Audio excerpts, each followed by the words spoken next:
नमस्कार, मी अजित चाळ. विद्यार्थी मित्रांनो, कंबाईनची परीक्षा 10-12 दिवसांवरती येऊन ठेपली आहे आणि या परीक्षेची तयारी करणाऱ्या बऱ्याचशा विद्यार्थ्यांना ह्या गोष्टीचं एक साधारण टेन्शन आलेलं आहे की शेवटच्या दिवसांमध्ये काय करावं किंवा परीक्षेला कशा पद्धतीने अप्रोच करावं, कशा पद्धतीने सामोरं जावं. कारण एवढ्या मोठ्या पदांची परीक्षा आहे आणि या परीक्षेमध्ये पूर्वपरीक्षा क्लिअर करणं हे तर प्रथम आपलं उद्दिष्ट आहे. मग त्याच गोष्टी थोड्याशा सुकर करण्याच्या उद्दिष्टानं काही सेगमेंट्स आपण आज डिस्कस करूयात, जेणेकरून तुम्हाला ह्या परीक्षेला अप्रोच होताना किंवा ती परीक्षा देताना त्याचा थोडासा उपयोग त्या ठिकाणी होईल. पण परीक्षेला जेव्हा जायचं असतं, शेवटचे काही दिवस ज्यावेळी शिल्लक असतात, तर परीक्षेला जाता जाता नेमकं काय करायचं, तर 3 बाबी फार महत्त्वाच्या असतात की स्वतःला आपण स्टेबल ठेवणं गरजेचं आहे, कॉन्फिडंट ठेवणं गरजेचं आहे आणि परफॉर्मन्स शेवटच्या टप्प्यात आपण देणं गरजेचं आहे. तो परफॉर्मन्स चांगला यावा यासाठी या पहिल्या 2 गोष्टींवरती सुरुवातीला फोकस करणं गरजेचं आहे की स्टॅबिलिटी म्हणजे आपण स्वतः स्थिर असणं गरजेचं आहे. आपल्या स्वतःमध्ये आपल्याबद्दल आत्मविश्वास असणं गरजेचं आहे की नाही, मी अभ्यास केला आणि मला परीक्षेतले प्रश्न सोडवता येणार आहेत. आणि त्यानंतर मग शेवटचा टप्पा येतो परफॉर्मन्सचा की परीक्षेमध्ये प्रत्यक्षात जाऊन मला प्रश्नांची उत्तरं चांगली द्यायची आहेत, वेळेमध्ये मला प्रश्न सोडवायचे आहेत. या सगळ्या गोष्टी मला करायच्यात. 1 बाय 1 थोडंसं आपण एक्सप्लोअर करूयात. म्हणजे लवकरात लवकर तुम्हाला त्या गोष्टी सांगण्याचा माझा प्रयत्न आहे की स्टॅबिलिटी किंवा स्थैर्य हे कुठल्या गोष्टींनी येतं, तर साधारणतः ज्या गोष्टींनी आपण अनस्टेबल होतो, अस्थिर होतो, अशा गोष्टी टाळायच्या. म्हणजे कुठलं तर शेवटच्या 10-12 दिवसांमध्ये तुम्ही किती नवीन पुस्तकं आणली आणि किती वाचायचा प्रयत्न केला तरी त्या सगळ्या गोष्टी आपण ग्रास्प करू शकत नाही किंवा शेवटपर्यंत लक्षात ठेवणं तसं अवघड जातं. त्यामुळं पहिली गोष्ट म्हणजे नवीन जे काही वाचन आहे, नवीन एखादं पुस्तक आता घेऊन येणं आणि नवीन असं पुस्तक घेऊन येऊन आता ते वाचायला सुरुवात करणं आणि मग ते आपलं वाचून होईल, परीक्षेत मार्क मिळतील असं समजणं, तर हे नवीन प्रकारचं वाचन पूर्णपणे आपण बंद करणं आवश्यक आहे. अनावश्यक ज्या चर्चा असतात, कारण हे नवीन वाचन वगैरे आपण कशातून करतो, तर मित्रांसोबत वगैरे आपण काही अनावश्यक चर्चा या काळामध्ये करत असतो की काय येईल, परीक्षा कशी होईल याबद्दल आपण त्याबद्दल डिस्कस करतो. तर या अनावश्यक चर्चा शक्यतो टाळा, म्हणजे तुम्ही अनस्टेबल होणारच नाहीत. तिसरी गोष्ट म्हणजे परीक्षेबद्दल अतिविचार आपण करतो ना की पेपर कसा येईल. मग आता ह्यावेळी नवीन अभ्यासक्रम आहे तर गणिताचे किती प्रश्न येतील, विज्ञानाचे किती येतील, डिस्ट्रीब्युशन पूर्वीप्रमाणे असेल की नवीन पद्धतीनं काहीतरी येईल. तर हा अतिविचार टाळा. पेपर जसा येईल तशा पद्धतीनं आपला तो सोडवायचा आहे हे डोक्यात त्या ठिकाणी आपल्याला ठेवायचं आहे. त्यामुळे शेवटच्या टप्प्यामध्ये खूप जास्त जर आपण ओव्हर थिंकिंग केलं, अतिविचार केला, तर विनाकारण आपण कन्फ्यूज करून घेतो स्वतःला आणि कन्फ्यूज अवस्थेत जर आपण गेलो तर आपली स्टॅबिलिटी गमावून बसतो. म्हणजेच काय की अनावश्यक बाबी आपल्याला टाळायच्यात. नवीन वाचायचं नाही, जे वाचलंय त्याच्यावर भरोसा ठेवा. दुसरी गोष्ट, अनावश्यक चर्चा आपल्याला करायच्या नाहीत. आणि तिसरी गोष्ट, ओव्हर थिंकिंग करायचं नाही. त्यानंतर कॉन्फिडन्स आपला हाय असला पाहिजे, आत्मविश्वास असला पाहिजे. कारण तो कॉन्फिडन्स असेल तरच आपण त्या परीक्षेला अगदी पॉझिटिव्हली सामोरं जाऊ शकतो. मग त्यामध्ये कॉन्फिडन्स जर आपला ठेवायचा असेल तर काय करावं लागेल, तर आपला जो झालेला अभ्यास आहे ना, जे झालेलं वाचन आहे, या झालेल्या अभ्यासावरती किंवा झालेल्या वाचनावरती आपल्याला फोकस करायचा आहे की जे वाचलंय, जो अभ्यास आपण केलाय तो योग्य आहे आणि हा आणखी कशा पद्धतीनं आपल्याला जास्त पद्धतीने रिवाईज करता येईल, कसा परत डोळ्याखालून घालता येईल याविषयी आपल्याला थोडासा विचार करायचा आहे. म्हणजे आपण केलेला अभ्यास योग्य आहे हे आपल्याला वाटलं पाहिजे आणि ते आपल्याला मार्क मिळवून देणार आहे याच्यावरती आपला कॉन्फिडन्स पाहिजे. दुसरी गोष्ट म्हणजे जे प्रिव्हियस इयर क्वेश्चन पेपर्स आहेत किंवा गतवर्षीच्या प्रश्नपत्रिका आहेत या थोड्याशा चाळा. कारण यांचा बराचसा फायदा आपल्या परीक्षेमध्ये टाइम मॅनेजमेंट करताना होतो. म्हणजे किमान एक 2-3 पेपर जे आहेत मागचे झालेले, ते 2-3 पेपर जर आपण चाळत राहिलो, कंटिन्युअसली त्याच्यातून जात राहिलो, तर त्यातले काही खाचखळगे आपल्याला कळतात. आपले एरियाज जे आहेत ते एरियाज हे थोडेसे आपल्याला लक्षात येतात आणि कुठला एरिया आपल्याला लवकर स्किप करायचा आहे याचा अंदाज येतो. त्यामुळे डोळ्याखालून घाला. म्हणजे त्याबद्दल फार जास्त विचार करू नका की हे मी कशासाठी करतोय. फक्त आपल्याला काय करायचं की सातत्यानं जर तुम्ही चाळत राहिलात, डोळ्याखालून घालत राहिलात, तर एक सवय लागून जाते. की सवय कुठली असते की आयोगाचा पेपर, आयोगाच्या पेपरचा फॉन्ट, त्यानंतर त्यासाठी लागणारा वेळ, तर ह्या मोशनमध्ये आपण कुठेतरी जातो किंवा आपण साधारण तसा बॉडीला सेट करतो त्या अँगलनं. त्यामुळे आयोगाच्या प्रश्नपत्रिका थोड्याशा चाळायची सवय लावा. पहिले सुरुवातीचे जे काय, आता सुरुवातीचे म्हणण्यापेक्षा मी शेवटचे म्हणेल की शेवटचे जे काही 10-1 दिवस राहिलेत, या 10-1 दिवसांमध्ये तेवढी सवय लावून द्या. रोज त्याच फॉन्ट खालून आपण जात असू तर निश्चितपणे वाचायला आपल्याला काय होतं, जास्त सोपं जातं. आणि शेवटच्या टप्प्यात कॉन्फिडन्स बिल्ड करताना थोडा सकारात्मक विचार ठेवा, पॉझिटिव्ह तुम्ही विचार करा. म्हणजे या फेजमध्ये कुठे असा विचार करू नका की आपली परीक्षा क्लिअर होणार नाही, तर ती पॉझिटिव्हिटी आपल्याला त्या ठिकाणी ठेवायची आहे. म्हणजे सकारात्मकता राखण्यासाठी ऑब्व्हियसली सगळे तुम्हाला जे सांगतात तेच करा, की अनावश्यक चर्चा वगैरे या गोष्टी जर आपण टाळल्या तर सकारात्मक आपण राहतोच. कारण माणसं स्वतः एकतर खूप होपफुल असतात, खूप त्यांना आशा असते, खूप आशावादी स्वरूपाची असतात, आणि आपण पण त्यातलेच एक आहोत की आपल्याला पण परीक्षा क्लिअर करायचीच आहे कुठल्याही परिस्थितीत. तर पॉझिटिव्हिटी ठेवणं किंवा सकारात्मक विचार ठेवणं हे फार गरजेचं आहे. आणि आपल्या झालेल्या अभ्यासावरती जर आपला विश्वास असेल, आपण अभ्यास केलेला असेल, जेवढा काही केलं आहे तेवढा, तर निश्चितपणे हे सकारात्मक विचार ठेवायला काही हरकत नाही. परीक्षेत आपल्याला किती मार्क मिळवायचे आहेत? 65-70 मार्क मिळवायचेत हे डोक्यात ठेवायचं. 65 किंवा 70% मार्क आत्तापर्यंत कुठल्या ना कुठल्या परीक्षेमध्ये आपल्याला मिळालेले आहेत ना. म्हणजे 10वीत असेल, 12वीत असेल किंवा शाळेमध्ये असताना असेल.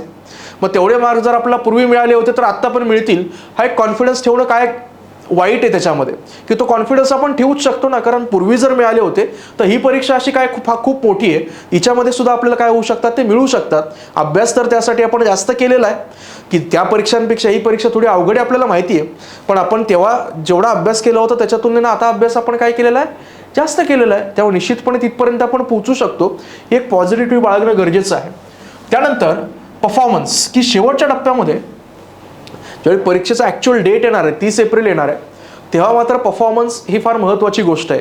परफॉर्मन्स जो आहे तुमचा हा इंटरप्रिटेशनवरती आहे. इंटरप्रिटेशन म्हणजे तुम्ही सगळ्यांनी आता सारखाच अभ्यास केला आहे, पण त्या अभ्यासाची मांडणी कोण उत्तम रीतीने त्या 1 तासामध्ये करणार आहे, त्या व्यक्तीला त्या परीक्षेमध्ये जास्त मार्क मिळणार आहे. आता हे सगळं करण्यासाठी काही गोष्टींची आवश्यकता असते. ती आवश्यकता कुठली? तर पहिली गोष्ट म्हणजे पीस ऑफ माइंड, म्हणजे तुमचं डोकं शांत असणं गरजेचं आहे. पीसफुल एन्व्हायरमेंट पाहिजे किंवा डोकं शांत पाहिजे, पीस ऑफ माइंड पाहिजे. हे असण्यासाठी काय लागतं? तर हे असण्यासाठी अगोदरची जी प्रक्रिया असते परीक्षेला लागणारी ही पूर्ण करून ठेवावी लागते. मग त्यामध्ये काय काय असेल? तर साधारणपणे जे काही डॉक्युमेंटेशन लागतं परीक्षेसाठी, ते डॉक्युमेंट्स हे व्यवस्थित कॅरी करणं, तिथपर्यंत जाणं आणि पुढच्या सगळ्या गोष्टींची पूर्वकल्पना असणं. तर त्या गोष्टी मी तुम्हाला सांगणार आहे. एक म्हणजे तुम्हाला सगळ्यांना माहिती आहे की हॉल तिकीट तुम्हाला लागणार आहे, ब्लॅक पेन लागणार आहे, ID प्रूफ तुम्हाला न्यायचं आहे, ओरिजिनल ID प्रूफ आणि त्याची झेरॉक्स ही त्या ठिकाणी लागणार आहे. त्यानंतर तिथं गेल्यानंतर तुम्हाला बराच वेळ वेट करावं लागतं. इरिटेट व्हायचं नाही, की बराच वेळ वेट करायला लागतं. म्हणजे हॉलच्या बाहेर तुमचं बऱ्यापैकी साधारणपणे जे म्हणतो की आपण चेकिंग होतं काही सेंटर्सवरती मोठ्या प्रमाणामध्ये. त्याचसोबत आणखी जर आपण पाहिलं तर होलोग्राम वगैरे त्या ठिकाणी लावला जातो. त्या ठिकाणी आयरिस डिटेक्शनची तुमची टेस्ट त्या ठिकाणी होते, फिंगरप्रिंट सेन्सर्स त्या ठिकाणी असतात, तर ती बायोमेट्रिक टेस्ट त्या ठिकाणी होते. त्यासाठी वेळ लागतो. आणि त्यानंतर तुम्हाला साधारणतः वरती म्हणजेच कुठं तुमच्या एक्झाम हॉलमध्ये जाता येतं. एक्झाम हॉलमध्ये गेल्यानंतर सुद्धा तुम्हाला तुमचा क्वेश्चन बुकलेट नंबर असेल, आन्सर शीट नंबर असेल, तुमची सिग्नेचर, या गोष्टी तिकडे कराव्या लागतात. तर ह्या सगळ्या गोष्टींची मनाची तयारी आधीच करून जायचं. कुठेही थोडंसं 19-20 जर झालं तर त्यामुळे डिस्टर्ब व्हायचं नाही. दुसऱ्या एखाद्या मुलाचा काहीतरी प्रॉब्लेम झाला, त्याने हे आणलं नाही, ते आणलं नाही, तर अशा प्रकारे फार लोकांची काळजी त्या ठिकाणी करत बसायची नाही. त्यावेळेला आपण पेपरला गेलोय, बाकीच्या गोष्टींकडे लक्ष शक्यतो देऊ नका. म्हणजे आपण काय होतं की डोकं आपलं शांत राहतं, शांत डोक्याने आपण त्या ठिकाणी जाणं गरजेचं आहे. बाकीच्या कुठल्याही गोष्टीचा विचार न करणं हेच आपल्याला शांत ठेवू शकतं. तर ती डॉक्युमेंट्स मात्र व्यवस्थित कॅरी करा. हॉल तिकीट असेल, ब्लॅक बॉलपेन तुमच्याकडे असतील, ID प्रूफ तुमच्याकडे असेल, आधार कार्ड असेल किंवा पॅन कार्ड वगैरे असेल, ड्रायव्हिंग लायसन असेल तर ओरिजिनल पण पाहिजे आणि त्याची झेरॉक्स पण तुमच्याकडे त्या ठिकाणी असणं गरजेचं आहे. तर ते आयोग वारंवार सांगत असतो आणि बऱ्याच विद्यार्थ्यांना माहिती पण असेल, पण ज्यांचा कदाचित पहिलाच अटेम्प्ट आहे किंवा पहिल्यांदाच जे परीक्षा देतात त्यांना कदाचित ह्या गोष्टी माहिती नसतील, म्हणून ते सांगण्याचा प्रयत्न केला. त्यानंतर पेपर सोडवत असताना सुरुवात ज्यावेळेला पेपरला आपण करतो तर तेव्हा अगोदर तुम्ही प्रॅक्टिस केली आहे, तुम्ही टेस्ट सिरीज वगैरे सॉल्व्ह केलेल्या आहेत आणि त्यामुळं त्यावेळेला जे काही तुम्ही ठरवलेलं आहे त्याच गोष्टी तुम्ही त्या ठिकाणी फॉलो करू शकता. पेपरला बसल्यानंतर अजिबात अंदाज लावायचा प्रयत्न करायचा नाही की पेपर सोपा आलाय, अवघड आलाय, कसा आलाय. पेपरमध्ये फक्त जो काही प्रश्न आहे त्या प्रश्नाचा विचार करायचा. म्हणजे थिंक ऑन करंट क्वेश्चन, की जो प्रश्न आपण सोडवतोय किंवा जो प्रश्न आपण सॉल्व्ह करतोय तेवढ्याच प्रश्नाचा आपल्याला काय करायचा आहे, विचार करायचा. एका वेळी एकच प्रश्न, याच्यावरती जर आपला कंप्लीट फोकस असेल तरच आपण काय करू शकतो की परीक्षेशी डील करू शकतो. त्या प्रश्नाचा विचार केला, थिंक ऑन करंट क्वेश्चन असं मी म्हणतोय, की जो सॉल्व्ह करतोय त्याच्यावरतीच विचार करायचा. त्याच्यावरती विचार करताना जास्त वेळ नाही, असं वाटत असेल कुठं अडकतोय, पटकन स्किप करायचा आणि पुढच्या प्रश्नाकडे जायचं. याच्यामध्ये एक लक्षात ठेवा, मागचा प्रश्न आला नाही याचं टेन्शन कॅरी करून पुढच्या प्रश्नावर त्याचा परिणाम नाही झाला पाहिजे, किंवा मागचा प्रश्न खूप सोपा होता त्या आनंदामध्ये पुढच्या प्रश्नाकडे दुर्लक्ष नाही झालं पाहिजे. इक्वल इंटेन्सिटी, की प्रत्येक प्रश्नाकडे पाहताना त्याच इंटेन्सिटीनं पाहणं आपण गरजेचं आहे, त्याच सिरियसनेसनं आपण पाहणं गरजेचं आहे. त्यामुळे करंट क्वेश्चन जो आपण सोडवतोय, जो त्यावेळेला सॉल्व्ह करतोय, त्या प्रश्नावरती पूर्ण फोकस ठेवा. दुसरी गोष्ट, एखाद्या विषयाचा आपण खूप अभ्यास केलेला असतो, सायन्सचा खूप अभ्यास केला आहे, मॅथ्स रिजनिंगचा खूप अभ्यास केला आहे, पॉलिटीचा खूप अभ्यास केला आहे, आणि कधी कधी काय होतं की ज्या विषयाचा जास्त अभ्यास केला त्याच विषयाचा प्रश्न कदाचित खूप अवघड येतो, आणि अशा वेळेला मात्र आपल्यातला इगो जो असतो तो बाहेर येतो, की अरे मी अभ्यास केला आणि मला या प्रश्नाचं उत्तर कसं काय येत नाही, किंवा हे कसं काय सॉल्व्ह होत नाही, आणि मग त्याच्या नादामध्ये आपण त्या प्रश्नामध्ये बराचसा वेळ घालतो. हे टाळायचं, की कुठलाही क्वेश्चन आपण इगोवरती घ्यायचा नाही. इगोज आपल्याला काय करायचे त्याच्यामध्ये टाळायचे, त्यामध्ये हे लक्षात घ्या की कुठलाही इगो ठेवायचा नाही, किंवा कुठलाही त्याच्यामध्ये अकट ठेवायची नाही मनामध्ये, की नाही हे मला सॉल्व्ह झालंच पाहिजे आणि हे कसं काय होत नाही ते मी बघतोच.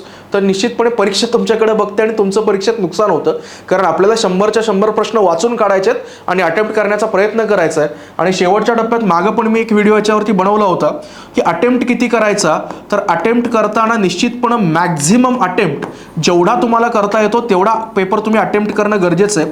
याचं कारण आपलं निगेटिव्ह मार्किंग किती आहे, 1/4 निगेटिव्ह मार्किंग आहे, आणि 1/4 निगेटिव्ह मार्किंग असल्यानंतर निगेटिव्ह मार्किंगचा जास्त विचार करायचा नाही, कारण कुठल्याही 4 प्रश्नांची उत्तरं जज केली तर एखाद्या प्रश्नाचं बरोबर येतच, आणि तसं जर आपण कॅल्क्युलेट केलं तर 4 पैकी जर 1 बरोबर आला तर त्याचा 1 मिळणार आहे, 3 चुकले तर त्याचे 0.25 गुणिले 3 0.75 कमी होणार, 0.25 मार्क तुम्ही काय असता प्लस असता. त्यामुळे याच्यामध्ये कुठली रिस्क नसते प्रश्न जास्त अटेम्प्ट करण्यामध्ये. त्यामुळं तुम्हाला एखाद्या प्रश्नाचा थोडा जरी अंदाज असेल तरी सुद्धा तो प्रश्न तुम्ही काय करा, अटेम्प्ट करा.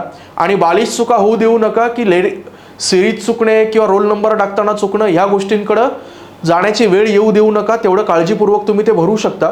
तर विद्यार्थी मित्रांनो, या 3 बाबी परीक्षेला जाता जाता खूप महत्त्वाच्या आहेत, की स्टॅबिलिटी, तुम्ही स्टेबल असणं गरजेचं आहे, तुमच्याकडे प्रचंड कॉन्फिडन्स असणं गरजेचं आहे, की आत्मविश्वास पाहिजे की नाही मी अभ्यास केला तर माझी परीक्षा क्लिअर होणार आहे. आणि त्यानंतर परीक्षेत परफॉर्मन्स जर आपल्याला द्यायचा असेल तर आपलं डोकं शांत असणं गरजेचं आहे, आणि डोकं शांत असण्यासाठी परीक्षेच्या दिवशी लागणाऱ्या ज्या काही सगळ्या बाबी आहेत त्यांची पूर्वतयारी आपण करून ठेवणं हे अपेक्षित आहे, हे आवश्यक आहे. तर विद्यार्थी मित्रांनो, माझ्यातर्फे आणि सह्याद्री IAS परिवारातर्फे तुम्हाला येणाऱ्या कंबाईन परीक्षेसाठी भरपूर शुभेच्छा. तुम्हा सर्वांची पूर्वपरीक्षा त्या ठिकाणी क्लिअर हो हीच सदिच्छा. आपण थांबूयात. धन्यवाद.